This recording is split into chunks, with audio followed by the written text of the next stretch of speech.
Hello friends, कैसे हैं आप। उम्मीद करता हूँ आप सभी बेहतरीन होंगे।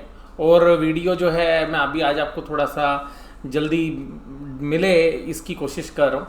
देखिएगा, आज जो वीडियो का जो चर्चा का विषय है वो क्या है। पहले सबसे पहली बात तो हम मार्केट का व्यू देखेंगे कि मार्केट का व्यू किस तरीके का कल रहेगा, मार्केट का व्यू आगे का क्या लग रहा है। इसके अलावा आज मार्केट किस तरीके से रही, क्या रिएक्शन हुआ, किस तरीके के शेयर्स में तेज़ी रही।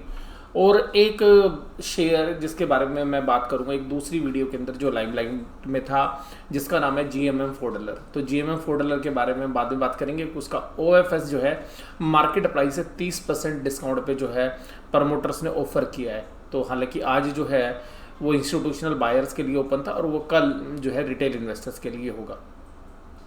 तो रिटेल इन्वेस्टर्स को क्या करना चाहिए वो भी जो है मैं उस वीडियो के अंदर बात करूंगा। तो इस वीडियो के अंदर मैं ये चीज़ें कवर नहीं करूंगा, लेकिन मैंने अगली वीडियो की बात आपको इसलिए बता दी क्योंकि बहुत सारे जो हमारे व्यूअर्स हैं उनका जीएमएम फोर्डलर पर सवाल आ रहा था। तो देखिएगा, सबसे पहली बात आज बात करते हैं निफ्टी की। निफ्टी का जो इंडेक्स है वो 0.86% जो है क्लोज हुआ नेगेटिव, और बैंक निफ्टी जो है 1.07% क्लोज हुआ। अगर पॉइंट्स के मामले में बात करें तो निफ्टी 97 पॉइंट्स और जो है बैंक निफ्टी जो है 227 पॉइंट्स की जो है गिरावट के साथ बंद हुआ।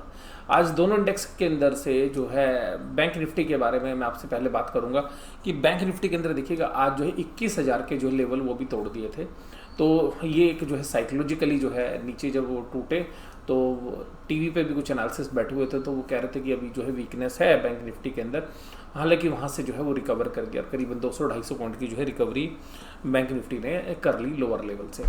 तो ये तो एक अच्छी बात थी कि चलो जी बैंक निफ्टी ने रिकवरी की, और ये रिकवरी जो है बढ़िया भी रही एक तरीके से। मैं आपको बताता हूँ क्योंकि देखिएगा इस तरीके की जो वीकनेस आती है तो थोड़ा सा ना रिकवरी भी आती है। तो आपको मैं कल के लिए बताता हूँ बैंक निफ्टी में। तो देखिएगा, अगर कल बैंक निफ्टी अगर वीक हो गया तो काफ़ी वीकनेस जो है गहरा जाएगी। बट मुझे ऐसी उम्मीद लगती है कि कल शायद एक रिलीफ रैली जो है बैंक निफ्टी के अंदर जो है हमें देखने के लिए मिले, और बैंक निफ्टी थोड़ा सा ऊपर के जो लेवल है, और हो सकता है कि कल एक अच्छे पॉजिटिव नोट के साथ बैंक निफ्टी आपको जो है 21,500 और 21,700 के बीच में भी जाता हुआ नजर आ सकता है।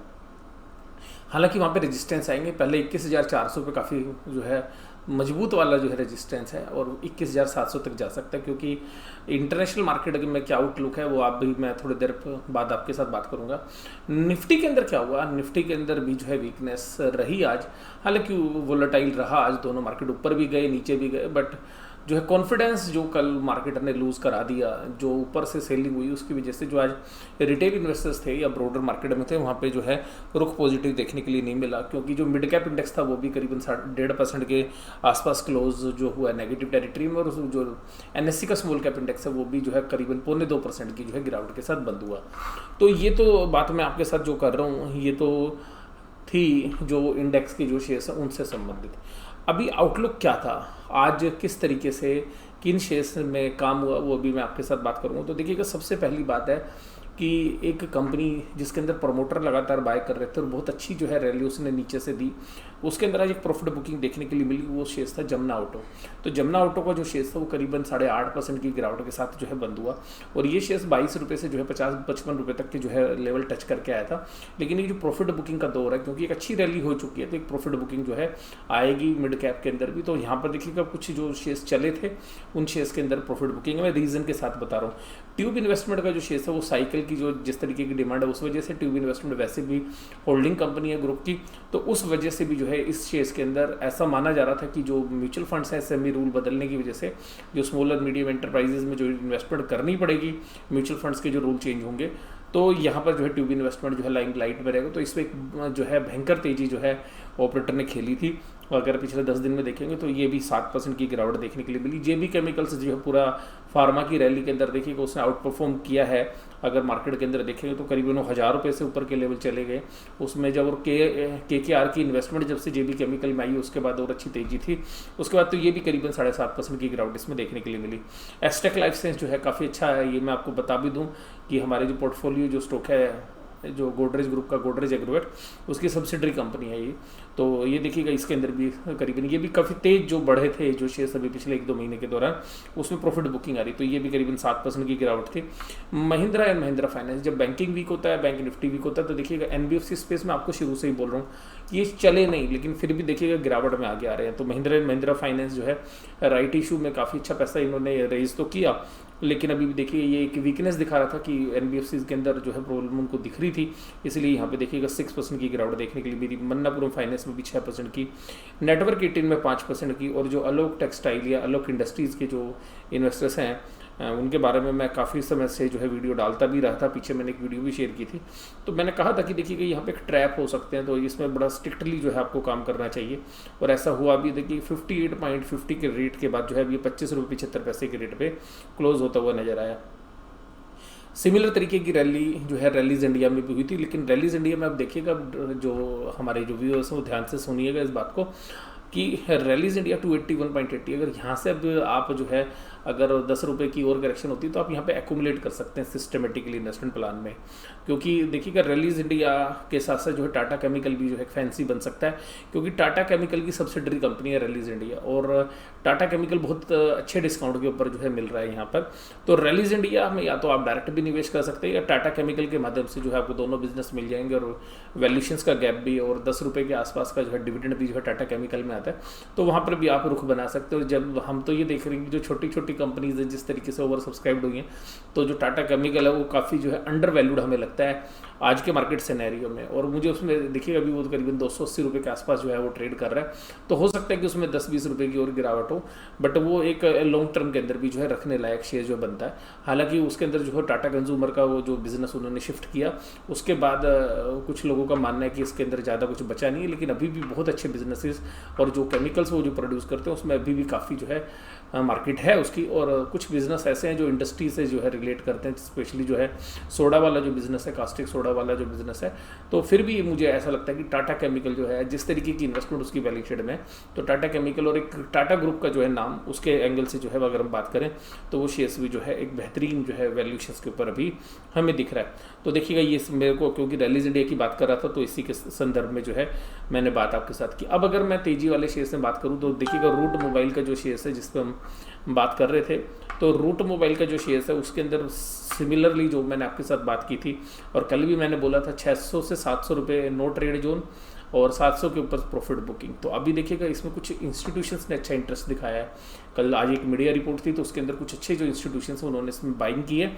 उसके बाद देखिएगा आज करीबन 6.5% के आसपास जो है रूट मोबाइल ने क्लोजिंग दी है। तो बट आप इसको रडार पे रखिएगा, नीचे अगर 600 रुपये से नीचे मिलता है तो ये शेयर्स थोड़ी मात्रा के अंदर जो है आप अपने पोर्टफोलियो में रख सकते हैं, क्योंकि जो नई जनरेशन के जो प्लेयर्स हैं इनके अंदर जो बिज़नेस है वो काफ़ी बड़ी वैल्यू अनलॉक कर सकता है। तो ये जो वैल्यू अनलॉक होगी इसके अंदर, और जो मार्केट के अंदर जिस तरीके की थीम है उसको अगर हम देखें तो इस तरीके के शेयर चल सकते हैं, लेकिन देखिए ऊपर के प्राइस पे फंसने का मुझे लॉजिक नहीं है लगता है। 600 रुपये से नीचे जो है इसके अंदर आप बाय करने का प्लान कर सकते हैं। कुछ जो कंपनी है जहाँ पे इन्वेस्टर्स का रुझान काफ़ी अच्छा है और वहाँ पे जो करेक्शन हुई थी तो कुछ शेयर्स जो है वहाँ पे आज लेने वाले लोग जो है आगे सामने आए, जिसमें दीपक नाइट्रेट था। हाइकल में कल 10% की गिरावट थी तो आज यहाँ पे भी थोड़ी रिकवरी देखने के लिए मिली। इंडिया मार्ट में भी कुछ रिकवरी अब देखने के लिए मिली 2% के आसपास। तो ये जो मैंने आपके साथ बात की, उसके अलावा एक बीएससी के शेयर्स के अंदर भी एक जो है तेजी थी करीबन 1-1.5% की। तो बाकी अगर पूरी मार्केट में अगर बात करें तो ज़्यादातर जो रुझान था वो अभी भी जो है कॉन्फिडेंस की कमी आज जो है बाज़ार के अंदर देखने के लिए मिली। तो अब यहाँ पर अगर हम बात करें कि किस तरीके की जो है मार्केट अभी रह सकती है, वो उसके बारे में मैं आपको एक ही बात बोलना चाहूँगा कि देखिएगा इंडेक्स को अगर हम देखें और उसको अगर हम सबको ट्रैक करें तो मार्केट जो है अब थोड़ा नेगेटिव बायस की तरफ है। वो रैली जो एक तरफा चल रही थी वो रैली के अंदर जो है ना कल के दिन जो है उसकी जो है धज्जियाँ उड़ाने की कोशिश जो है बीयर्स ने की। हालांकि वो काफ़ी हद तक सक्सेसफुल भी हो गए, लेकिन अभी मार्केट यहाँ पे देखिएगा 1-2 दिन जो है 5-7 दिन हो सकता है कंसोलिडेट करेगी, बट अब रुख जो है नीचे की तरफ जो है जा रहा है। लेकिन अब ये मत समझिएगा क्योंकि ऊपर से प्रॉफिट बुकिंग अच्छी हो गई है तो अब उतनी तेज़ी से जो है मार्केट गिरेगी। कल के लिए मुझे ऐसा लग रहा है कि एक रिकवरी करेगी मार्केट और एक बाउंस बैक जो है कल टेक्निकल लेवल पे, मैं ये नहीं कह रहा कि बहुत बड़ी तेज़ी स्टार्ट हो जाएगी, बट एक टेक्निकली अगर हम देखें कि जब इतनी बड़ी गिरावट आती है इस तरीके से, तो एक बाउंस आना जो है लाजमी होता है। तो कल हम एक बाउंस जो है उसके लिए आप प्ले कर सकते हैं, बट मैं ये नहीं कह रहा कि बहुत बड़ी लॉन्ग पोजीशंस बनेंगी। ऊपर से जो है फिर प्रॉफिट बुकिंग भी स्टार्ट हो सकती है। या तो ये होगा कि सुबह पूरे दिन भर मार्केट जो है ढीली पड़ी रहे और 2-2:30 बजे के आसपास एकदम तेज़ी बने, या ये भी हो सकता है कि सुबह आधे घंटे जो है मार्केट नॉर्मली रहे और फिर तेज़ी बन जाए, पूरे दिन तेज़ी चले। लेकिन बाद में आप ये देखिएगा कि 1-2 दिन बाद जो है फिर उसके अंदर, क्योंकि थर्सडे को एफएनओ की एक्सपायरी है, तो वहाँ पे सौदों के अकॉर्डिंगली ही मार्केट एडजस्ट होगी कि आगे के अगले महीने के सौदे किस तरीके के बनते हैं। और थर्सडे के बाद जो है पोजीशन और भी क्लियर हो जाएगी कि अब अक्टूबर में मार्केट किधर की तरफ जा रही है। हालांकि देखिएगा जो सारी चीज़ें थी, मैंने आपको बोला था कि डिस्काउंट होती हुई नज़र आ रही हैं, तो अब जो भी चीज़ें हैं वो यूएस इलेक्शन के ऊपर हैं। हमारे यहाँ पे भी क्वार्टरली रिजल्ट्स हैं, वो फिर अब एक रियल टेस्ट होगा हमारी इकोनॉमी का, तो वहाँ पर भी देखने के लिए मिलेगी। बड़े प्लेयर्स एक अच्छी तेज़ी कर चुके हैं, तो वो बहुत बड़े प्रॉफिट में बैठे हुए हैं। तो मुझे ऐसी संभावना है कि हायर लेवल पे कल भी अगर जब मार्केट जाएगी, तो कल के बाद फिर जब अगले दिन मार्केट खुलेगी या 1-2 दिन बाद आपको फिर प्रॉफिट बुकिंग जो है नज़र आएगी। तो मैंने आपको बोला था सारा माल जो है बड़े प्लेयर सस्ते रेट पर नहीं बेचने वाले, ये तो पक्का है। लेकिन आज जो मार्केट जो रही, मार्केट ने दोनों साइड के मूव्स लिए, लेकिन मार्केट में स्ट्रेंथ नज़र नहीं आई। आपको कल एक बार तो ऐसा लगेगा कि शायद मार्केट में स्ट्रेंथ आ रही है। अगर कल मार्केट नहीं संभली किसी भी कारण से, तो हमें ऐसा लगता है कि फिर जो है थर्सडे भी जो है काफ़ी वीक जो है आपको नज़र आएगा। लेकिन अगर हम टेक्निकली बात करें तो मार्केट एक ओवरसोल्ड टेरिटरी के अंदर जो है काम कर रही है, एक बाउंस जो है बनता है यहाँ पे, लेकिन वो टेक्निकल कोई लंबा नहीं, मैं बोल रहा कि बहुत लंबा जो है बाउंस बनता है। अब बात करते हैं आज मार्केट को किसने संभाला। तो मैंने कहा कि बुल्स देखिएगा 2 चीज़ों को लेकर बैठे हुए हैं। आज फिर देखिएगा आईटी को ऊपर कर रखा था, टीसीएस 2% से ऊपर था, एचसीएल टेक 2% से ऊपर था। आज ग्रासिम को जो है 1.7% की तेजी थी। टेक महिंद्रा तीसरा प्लेयर है 4 में से जो टॉप गेनर थे 1.68, फिर सिप्ला था 1.24, अब आईसीआईसीआई बैंक के अंदर जो है 1.06 की। और यहाँ मैं आपको बताना भी चाहूँगा कि मैं भी बैंक निफ्टी का जब एनालिसिस करूँगा तभी आपको वो सारी बातें बताता हूँ कि बैंक निफ्टी में क्या चीज़ें मेन है। तो बैंक निफ्टी का भी एनालिसिस अभी आपको देता हूँ। और गिरने वाले शेयर्स में देखिएगा जी एंटरटेनमेंट है, बहुत बड़ा वेट नहीं है, तो इसलिए कोई ऐसा हम कैलकुलेशन नहीं कर सकते। गेल इंडिया जो है 4.59, इसका भी वेट अब घट गया है। Adani port 4.47, Bharti infra 4.42, Tata motors 3.16। IndusInd bank देखिएगा कल की बड़ी गिरावट के बाद आज फिर गिर गया 2.96। एल&टी जो है 2.87, और एल&टी में देखिए कंफर्ट ही नहीं आ रहा, बाउंस में भी नहीं चल रहा था। और एल&टी में क्या है कि ये जो कैपिटल इंटेंसिव बिजनेस है, और क्योंकि देखिएगा कोविड की वजह से गवर्नमेंट के बजट तो दूसरी जगह चले गए, तो लोगों को ये उम्मीद है कि जो इंफ्रास्ट्रक्चर एक्टिविटीज़ हैं वो अब जो है घटती हुई नजर आएंगी, जिस वजह से भी आपको देखिएगा इंफ्रास्ट्रक्चर कंपनीज के जो शेयर्स हों वो अभी लाइमलाइट में नजर नहीं आएंगे। और अब सबसे खास बात यहाँ पे देखिएगा एक्सिस बैंक का जो शेयर आज फिर वीक होता हुआ नजर आया। मैंने आपको बोला था कि 440 पे जो है काफ़ी अच्छी जो है पकड़ बनाए हुए, लेकिन आज फिर जो है इसमें गिरावट आ गई। उसके बाद हिंडाल को देखिएगा 2% की गिरावट आ गई। और देखिएगा इस शेयर्स को हम भूल नहीं सकते, मैंने कल भी कहा था कि इसके बगैर मार्केट को गिराना मुश्किल है। तो आज रिलायंस ने देखिएगा फिर 2211 और करीबन 2% की गिरावट दी। तो जब आपको आप देखिएगा रिलायंस से लगातार तो गिरेगा नहीं, तो कल अगर आपको रिलायंस बाउंस बैक करता हुआ मिले तो मार्केट भी ऑटोमेटिकली आपको एक पॉजिटिव नोट में जाती हुई मिलेगी। और अगर कल भी नेगेटिव हो गया तो फिर आप समझिएगा कि इसका मतलब है कि बियर्स जो हैं बहुत हावी हो जाएंगे थर्सडे के दिन, जिस दिन एफएनओ की एक्सपायरी है। तो ये तो था पूरा निफ्टी से संबंधित। अगर हम बैंक निफ्टी की बात करें तो देखिएगा बैंक निफ्टी में जो गिरावट थी वो 1% की थी। और बैंक निफ्टी में आज एक खास बात थी कि 473 के हाई भी जो है लगाए, और ओपन भी अच्छी हुई थी 21,445 पे ओपन भी बहुत बढ़िया हुआ था, लेकिन सस्टेन नहीं कर पाई। और वो सस्टेन नहीं कर पाई, और पूरा स्विंग देखें तो करीबन 500 पॉइंट का स्विंग था अगर आप पूरे दिन की बात करें। और आज कमजोरी जहाँ से आई वो शेयर्स थे जो कल अपने आप को संभाल के रखे हुए थे। हालांकि उसमें से एक शेयर की मैं बात जरूर से जरूर करूँगा जो न्यूज़ में भी था, वो था एचडीएफसी बैंक। देखिएगा एचडीएफसी बैंक ने 1040 रुपये पर बहुत अच्छी सपोर्ट थी इसकी, और आज भी काफ़ी देर जो है 1040 के आसपास जो है काम करता रहा अगर आज भी पूरे दिन बात करें। लेकिन आज न्यूज़ फ्लो इसके लिए नेगेटिव था, क्योंकि इसके ऊपर जो केसेस बाहर किए गए हैं तो उनके एक केस के पर्टिकुलरली, हालांकि बैंक ने उसको डिनाई किया है कि कोई बहुत बड़ा मेजर इशू नहीं है, उसके बारे में वीडियो पहले भी शेयर कर चुके हैं। तो उसका जो असर है आज देखने के लिए मिला, और जो है HDFC बैंक 1.32 जो है % के साथ जो है कमजोरी के साथ बंद हुआ, और 1040 के रेट भी जो उसने तोड़ दिए। तो 1035 के ऊपर जो है इसकी जो क्लोजिंग है आप मान सकते हैं कि थोड़ी सी वीक थी। अब दूसरी साइड अगर हम देखिए कोटक महिंद्रा बैंक, तो कोटक महिंद्रा बैंक जो है 2 दिन की वीकनेस के बाद, तो सॉरी 2 दिन में अच्छी स्ट्रेंथ के बाद जो है आज वीक होता हुआ नजर आया। कल देखिएगा पूरी मार्केट इसने संभाल रखी थी, लेकिन आज 1.34% की गिरावट थी। और एक्सिस बैंक का तो दम सा निकलता हुआ नजर आ रहा है, लेकिन मैं एक्सिस बैंक में आपको जो लोग ट्रेडर हैं उनको ध्यान से मैं आपको बात बताता हूँ कि एक्सिस बैंक 400 रुपये जैसे ही जाएगा ना बाउंस करेगा, आप ध्यान रख लेना। 402 रुपये से ही बाउंस करेगा, 402 403 से, ये मैं आपको टेक्निकली बता रहा हूँ। तो अगर आप कल को आपको इंट्राडे में अगर ये 402 403 पे मिले तो एक बार 4-5 रुपए के लिए आप स्विंग जो है ट्रेड कर सकते हैं, इंट्राडे स्विंग ट्रेड अगर करना चाहें तो। लेकिन ध्यान रखिएगा निवेश या ट्रेड करने से पहले आपको उसके पूरे रिस्क का पता होना चाहिए। मैं आपको एक टेक्निकली बता रहा हूँ, जो मेरा अपना एक्सपीरियंस है वो आपके साथ शेयर कर रहा हूँ कि एक्सिस बैंक में जब भी ये 400 रुपये तोड़ता है एक बार बाउंस जरूर करता है 5-7 रुपये का, और ये 402 रुपये से ही बाउंस कर जाता है, कभी 403 से कर जाता है, कभी 401 से कर जाता है। तो मल्टीपल टाइम्स जो है हमने ये चीज़ जो है एनालिसिस के अंदर नोटिस की। हालांकि देखिएगा अब HDFC बैंक जो है यहाँ पे 1040 रुपये शायद कल तोड़ दे ऊपर, क्योंकि जो मैं बोल रहा हूँ कि एक टेक्निकल बाउंस आ सकता है। और वैसे 1020 रुपये के ऊपर भी बहुत अच्छी सपोर्ट है, ध्यान रखिएगा।